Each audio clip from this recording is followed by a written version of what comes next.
So hello বন্ধুরা, অনেক দিন পরে প্রায় ৭ দিন পরে আজকে আবার রিকন্টিনিউ করলাম একটা কথা জানানোর জন্য যে আজকে আমার মানে লাস্ট ব্লগ হতে চলেছে। ঠিক আছে, এরপরে আর কোনো ব্লগ আসবে না। তো তোমাদেরকে এটাই জানানোর ছিল, অনেক দিন ধরে ভিডিও দিতে পারছিলাম না। তো তারপরে এই ভিডিওটার মাধ্যমে ভাবলাম যে অনেক দিন পরে যেহেতু একটা ভিডিও করছি, তাই জন্য এটা বলে দেওয়া ভালো। ঠিক আছে, একবারে ডিসকন্টিনিউ করে দেওয়া তো ভালো না। তো যারা যারা রয়েছে তাদেরকে জানিয়ে দেওয়া একটা বেটার যে হ্যাঁ ভাই, অনেক দিন পরে আসছে, তো আর নাও আসতে পারে। ঠিক আছে, আজকের পর থেকে আর আসবে না। তো কেন আসবে না সেটা তোমাদের পরে বলে দিচ্ছি।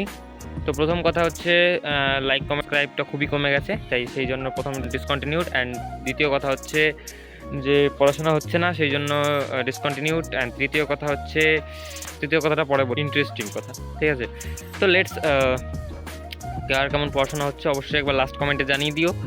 তো ভাই আজকে এখন বাজে প্রায় সকাল 10টা। ঠিক আছে, আর ভাবলাম যে লাস্ট ভিডিওটা যেহেতু একটা ভ্লগ দিয়ে শেষ করা যাক, তো চলো একটা আজকে সারাদিন একটা ভ্লগ হবে ছোটো ছোটো। তো আজকের দিনটা পুরো কুয়াশা আলিপুরদুয়ার থেকে, যেহেতু ওয়েস্ট বেঙ্গল আলিপুরদুয়ারে। ঠিক আছে, বর্তমানে টেম্পারেচার চলছে তোমার 16 থেকে 17 ডিগ্রি সেলসিয়াস। আর আমরা যেহেতু মেন সিটির বাইরে, ঠিক আছে, আমরা মেন সিটির থেকে আরও এদিকে গ্রামাঞ্চলের দিকে, তো সেইখানে মানে রাত্রের দিকে নেমে যায় 12 ডিগ্রি পর্যন্ত। ঠিক আছে, যশোরে আমাদের 12 ডিগ্রি পর্যন্ত সেলসিয়াস নামে। তো এই রেকর্ড করতেছে, মানে 12 ডিগ্রি সেলসিয়াস খুব কমই, মানে আগে কোনোবার আমি দেখি নেই। ঠিক আছে, 12 ডিগ্রি সেলসিয়াস, এইবার 12 ডিগ্রি সেলসিয়াস হলো। গরমের সময় খুব বেশি হচ্ছে। ঠিক আছে, তো এসব আস্তে আস্তে হতে থাকবে, গরমও বাড়বে ঠান্ডাও বাড়বে। গরমের সময় এবার এই যশোডাঙ্গাতে 38 পৌঁছে গেছিলো। ঠিক আছে, 38 না 36 পৌঁছে গেছিলো। তো 36 ডিগ্রি টেম্পারেচার। অ্যান্ড ঠান্ডাতে রেকর্ড করলো মনে হয় 12 ডিগ্রিতে। তো তার নিচে তো নামতে দেখিনি। আচ্ছা চলো আজকে সারাদিনের দেখাচ্ছি। আর এখন যেহেতু একটু পড়াশোনা একটু মানে ভেঙে ভেঙে যাচ্ছে, তাই জন্য চেষ্টা করি একটু কন্টিনিউ করার। ঠিক আছে, তাও 2-3 ঘন্টা, 2 ঘন্টা 3 ঘন্টা টাইমটা মেনটেন করার চেষ্টা করি। তো চলো আজকে সারাদিনটা দেখা হবে তোমাদের সাথে। যতই ভাবি পড়বো পড়া কিন্তু হয় না, হাজার চেষ্টা করলে পরেও সঠিক সময় পাই না। বাহ, কি সুন্দর মিলে গেল। আসলে কথাটা হচ্ছে কি, মানে সবসময় চেষ্টা করলেও মানে সময় হয়ে ওঠে না। আর পড়াশোনাটা একটা সব কিছু করার সময় পাওয়া যায়, পড়াশোনাটা করার সময় পাওয়া যায় না, মানে বলতে গেলে এরকম মনে হয়। ঠিক আছে, তাও চেষ্টা করি নিজের কনসিস্টেন্সিটাকে বজায় রাখার, যেরকমভাবে চলছে সেরকমভাবেই চালিয়ে যাওয়ার। বছরের শেষ একটা দিন, সেই দিনটাতে চেষ্টা করছি আজকে যতটুকু করার সবটাই, যতটুকু মানে আজকের দিন বছরে যা হয়েছে না হয়েছে, একটা বছর দেখতে দেখতে কেটে গেল। ঠিক আছে, তাই এইভাবেই করতে করতে আস্তে আস্তে শুরু করলাম। তো আমার প্রায় আজকে প্রথমে রিজনিংটা শুরু করলাম। তো রিজনিংয়ের প্র্যাকটিস সেট ছিল আজকে 17 নাম্বার। তো আমি ইউটিউব থেকেও প্র্যাকটিস সেট করি, আবার আমার ইও স্টাডি ব্যাচ থেকেও প্র্যাকটিস সেট করি। এমন কোনো নির্দিষ্ট কোনো জায়গা নেই যেখান থেকে আমি এটা করি বা ওটা করি। ঠিক আছে, আজকে পরপর একটা একটা করে সাবজেক্ট করলাম, এবং করার পরে চেষ্টা করছিলাম যে ভিডিও একটা আনবো, কিন্তু এর মধ্যে আর ভিডিও আনার সুযোগ হচ্ছিল না। ঠিক আছে, সেই জন্য আমি খুব দুঃখিত তোমাদের সাথে। এবং নেক্সট শুরু করলাম অঙ্ক। ভাই অঙ্ক কিন্তু আমার হেভি কঠিন লাগে। ঠিক আছে, মানে কী বলবো ভাই, অঙ্ক সবার মতনই, নর্মাল স্টুডেন্টের মতন আমার অঙ্ক হেভি কঠিন লাগে। তাও চেষ্টা করি অনেকটা বোঝার, কারণ ভাই মাধ্যমিকে 10-12-এ যখন 10-এর অঙ্ক ছিল তখন আমার খুব একটা মাথায় ঢুকতো না।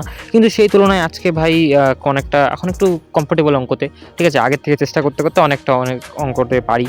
অনেকে বলে যে দাদা অঙ্ক কীভাবে করবো, কিন্তু এভাবেও তোমরা করতে পারো। নর্মালি প্র্যাকটিস করে যাও, যেটা হয় না এটা আরও বেশি করে করো।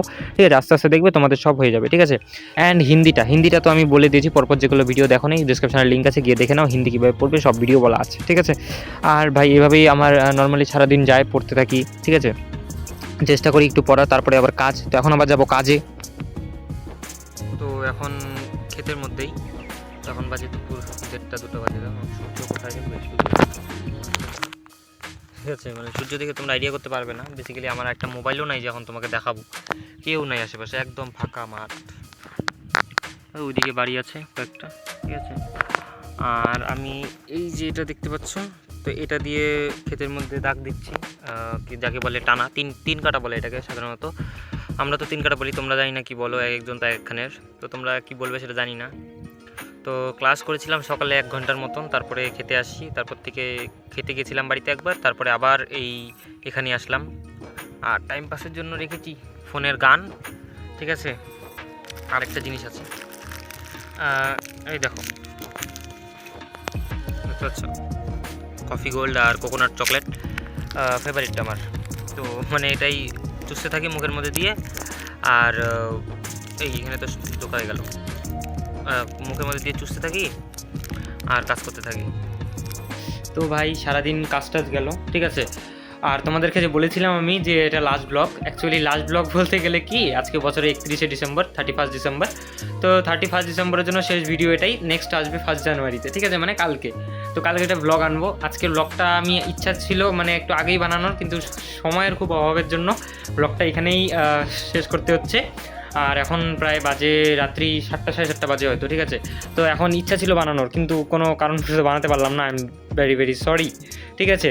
তো তারপর এখন পড়তে বসবো, বইয়ের টেবিলেই আছি সামনে। তো দেখা হচ্ছে নেক্সট ভিডিওতে, ততক্ষণের জন্য গুড বাই, সবাই সুস্থ থাকবে। আর 1 জানুয়ারি সবার ভালো কাটুক আশা করি। তো হ্যাপি নিউ ইয়ার সবাইকে। আর 31 ডিসেম্বর যে যেমন আছো তেমন থাকবে, কোনো চেঞ্জেস নাই কোনো প্ল্যানের মধ্যে। ওকে, লেটস গুড বাই, সবাই ভালো থাকবে, সুস্থ থাকবে। আর অবশ্যই চ্যানেলটি ভিডিওটিকে লাইক এবং চ্যানেলটি সাবস্ক্রাইব করে পাশে থাকবে। ততক্ষণের জন্য গুড বাই।